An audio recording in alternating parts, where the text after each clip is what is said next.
पन्हा तालुक्यातील आढाववाडी इथल्या प्रकाश पाटील याला पोक्सो अंतर्गत गुन्ह्यात 10 वर्षे सक्तमजुरीची शिक्षा सुनावण्यात आली होती।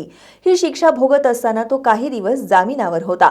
या जामिनाच्या काळातही त्याच्यामधील विकृती कायम होती।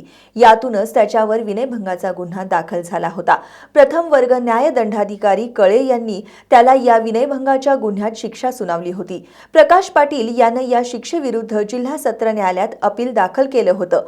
प्रमुख जिल्हा सत्र न्यायाधीश कविता अग्रवाल यांनी त्याचं अपील फेटाळून लावत त्याची शिक्षा कायम ठेवली आहे। या खटल्यात ॲडव्होकेट R.V. चव्हाण यांनी सरकार पक्षाच्या वतीनं काम पाहिलं।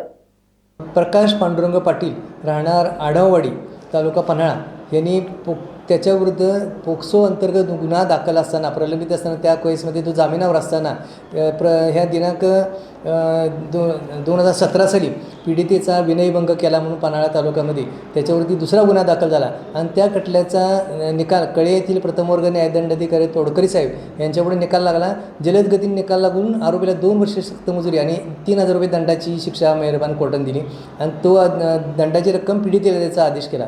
सदर ह्या खटल्याच्या निर्णयाच्या विरुद्ध आरोपीने प्रमुख जिल्हा व सत्र न्यायालय कविता अग्रवाल मॅडम यांच्या न्यायालयापुढे ह्याचं अपील दाखल केलं। त्या अपीलामध्ये शिक्षा मॅडमने न्यायालयाने कायम करताना 1 वर्ष सक्तमजुरी आणि 3000 रुपये दंडाची शिक्षा पीडितेला त्याचा आदेश ह्या न्यायालयाने कायम केला।